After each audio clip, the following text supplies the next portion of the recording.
RL Location Automobile. Pour toutes vos locations de voitures et utilitaires en Guadeloupe, faites appel à RL Location Automobile. Avec RL Location Automobile, réservez en toute tranquillité 7 jours sur 7, 24 heures sur 24. RL Location vous propose une large gamme de voitures et d'utilitaires au meilleur prix sur le site internet www.rl-location.com.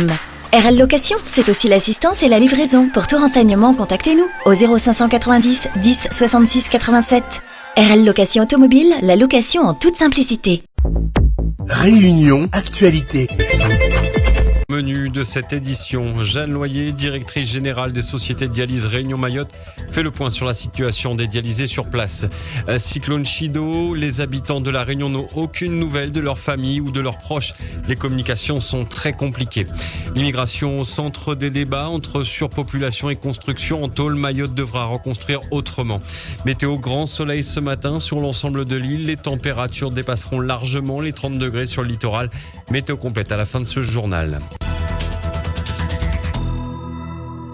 Jeanne Loyer, directrice générale des sociétés de dialyse Réunion Mayotte, nous appelait ce matin juste avant sa réunion de crise. Elle fait le point sur la situation actuelle. La situation sur place reste très compliquée, à tel point que ses équipes dorment dans le centre de dialyse. Et selon Jeanne Loyer, il faut s'attendre à un bilan humain très lourd. On essaie de faire notre possible, puisque vous savez que depuis mercredi, les patients n'ont pas pu être dialysés puisqu'il n'y avait pas d'eau avant le cyclone. On a donné rendez-vous à tout le monde au centre de Mamoudzou parce que c'est le seul centre qui était opérationnel. On a reçu une centaine de patients. Aujourd'hui, hier soir, un premier convoi est arrivé de 4 patients qui ont été hospitalisés à la clinique et 18 autres sont arrivés hier soir à 23h sur le tarmac. On attend sûrement, pas aujourd'hui, mais je pense demain, parce qu'il y a toute une organisation derrière, et pour les récupérer ici à La Réunion, puisqu'on n'a pas le choix. Plus personne n'a rien, et je précise et je redis, il faut se rendre compte que d'aller à Mayotte, c'est même pas la peine d'y penser, puisque moi-même, avec mon équipe, mes équipes sont logées dans le centre de dialyse, il n'y a plus de maison. Donc je suis touchée moi-même par mon fils qui a son hôtel, et il n'y a plus d'hôtel. C'est dramatique. Je crois qu'on ne s'imagine pas. J'ai un contingent qui est parti ce matin avec 2 médecins et puis un missionnaire, mais c'est tout, quoi. C'est catastrophique. Et nous avons reçu une infirmière hier soir qui a accompagné les patients. Elle m'a dit, elle n'a jamais vu ça, quoi. C'est dramatique. Je pense qu'on va faire des découvertes puisque nous, à l'appel, il nous manque du personnel et il nous manque des patients. On est très inquiets, bien sûr. Et puis après, Madame Loyer nous rappelait pour lancer un appel. Les familles dont les dialysés de Mayotte sont ou vont arriver à La Réunion pour leur dialyse sont priées de se faire connaître au 06 92 48 70 44, 06 92 48 70 44 afin de désengorger les services. Suite au passage de Chido, la situation est extrêmement inquiétante sur place à Mayotte, mais aussi pour les proches qui vivent ailleurs.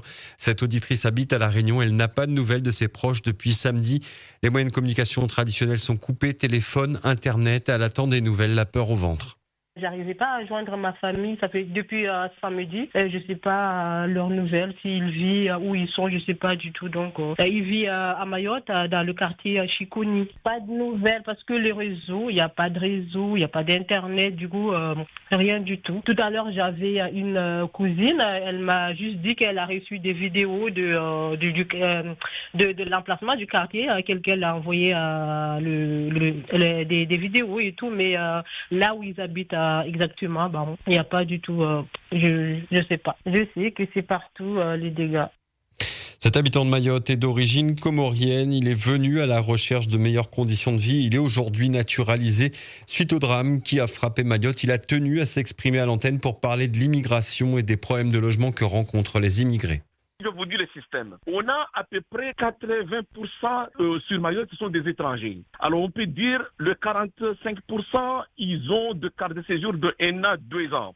Eux, ils n'ont pas le droit au accès au logement. Parce que Mayotte, le logement social, ça commence à venir. Mais leurs papiers ne lui permettent pas avoir accès au logement social. Normalement, il faut avoir une carte de séjour de 10 ans. Les gens qui ont des cartes de séjour de 1 à 2 ans, ils n'ont pas accès au logement. Alors, ils se retrouvent obligés de finir leur vie familiale dans une casantole. Parce qu'ils n'ont pas accès, la loi n'autorise pas l'accès au logement. Le maire ou les autres, ils voient les bidonvilles qui poussent. Ils disent bien, il faut trouver une solution pour au moins les gens qui ont les titres de séjour, ils ont accès au logement. Parce que s'ils n'ont pas l'accès au logement, ils vont finir où?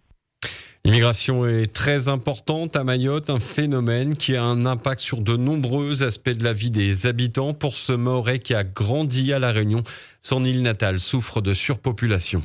Là-bas, en fait, la situation nous a pas caché à nous, nous est gangrénés par une surpopulation. Okay? Mayotte, la moitié, elle est envahie par l'immigration. Ça, nous, on cache pas. Okay? Nous ne pouvons pas, nous-mêmes en tant que Mahorais, en fait, avoir en fait notre propre truc. Le Mahorais lui-même, en fait, pourquoi il est obligé ni sur la Réunion pour avoir une meilleure scolarité, même voir réussir mieux. Nous prenons l'exemple, c'est un classe énorme 42 Marmaille, sur le 70%, on est la des étrangers, le 30% c'est le Mahorais. Nous là, prenons notre place en fait là-dedans. Et selon cette Mahoraise, la situation n'est pas prête de changer. Elle craint même que ce phénomène d'immigration s'intensifie. Elle dit ne plus se sentir chez elle sur son île. On a de la peine parce que la plupart des gens qui sont dehors, qui n'ont pas de toit, c'est pas les Mahorais. En vrai, c'est les étrangers. Donc, en tant qu'être humain, je veux dire, il faut aider tout le monde dans les moments comme ça. Mais le souci, c'est que là, on va aider ceux qui sont là-bas. Demain, après-demain, dans quelques jours, il y en a encore 50, 100, 200, 300 qui vont revenir. Ils vont faire exprès parce qu'ils savent que ceux qui vont débarquer, on sera obligé de trouver une solution pour eux, en fait. On ne va pas les renvoyer chez eux. Là, pour le moment, de toute façon, les gens, ils n'ont pas la tête à renvoyer chez eux. Donc, ils vont en profiter en masse pour venir encore plus. On ne se sent plus en sécurité chez nous. On est obligé de partir chez nous. Quand nous, on essaie de sauver nos peaux comme on peut. Parce que le souci, c'est que ils arrivent en masse. Quand tu arrives chez les gens, tu arrives par respect. Tu arrives, tu fais comme tout le monde. Mais eux, ils arrivent chez nous pour nous piller, pour nous tuer, pour menacer nos enfants, nos aînés. Voilà, là, aujourd'hui, il n'y a plus rien. Et le cyclone Chido qui suscite de nombreuses réactions. Vous pouvez continuer à le faire à l'antenne au 02 62 99 12 00. Emmanuel Macron annonce un deuil national et se rendra prochainement à Mayotte. Suite au passage dévastateur du cyclone, le président de la République Emmanuel Macron a pris la parole pour assurer la mobilisation totale de l'État face à cette tragédie. Lors d'une réunion de la cellule interministérielle de crise, le chef de l'État a affirmé que toutes les mesures d'urgence nécessaires pour venir en aide aux habitants de Mayotte sont actuellement mises en œuvre pour notamment combattre les risques d'épidémies de choléra, de dengue ou encore de chic. Pour rappel, Mayotte est toujours privée d'eau, d'électricité et la nourriture est compliquée à trouver. Les habitants enterrent leurs morts comme ils peuvent. Les hôpitaux sont touchés. L'aéroport restera fermé au moins jusqu'à jeudi. Les routes sont toujours impraticables. C'est une catastrophe sanitaire qui menace Mayotte après le cataclysme. Dans le baromètre ce matin, nous avons parlé du Premier ministre nommé par Emmanuel Macron vendredi 13. Il s'agit donc de François Bayrou. Est-il l'homme de la situation? Pourra-t-il gouverner face au Rassemblement national ou encore la France insoumise? C'est les questions que nous vous posions. Réaction. Je trouve encore une fois le choix du président navrant de mettre François Bayrou. Chaque élection, il s'est planté. C'était un flop. En 2017, il appelle à voter Hollande. En 2022, il appelle à voter Macron. Il parraine Marine Le Pen. C'est une personne versatile, opportuniste. Et ça sera encore un échec à mettre pour le président. Donc moi, je ne crois pas du tout à François Bayrou pour, entre guillemets, sauver la France. Monsieur Bayrou était à côté de monsieur Retailleau. On se demandait qui c'est qui était le Premier ministre. Puisque à ce moment, il s'est barré. Il a laissé la parole à monsieur Retailleau pour expliquer la situation à Mayotte. Et monsieur Retailleau était un petit peu, un peu déçu. Enfin, déçu. Il savait même plus où il habitait, puisqu'il a regardé partout. Parce que d'un seul coup, il s'est barré. Non, c'est pas normal. Il est très bien placé pour parler avec tout le monde, la droite, la gauche. Bon, pourquoi pas, mais moi j'ai pas d'a priori. Et concernant le conseil municipal de Pau-la-Mer, là où il est maire, normal, il est maire, il y va. O-News Radio sur outremernews.fr.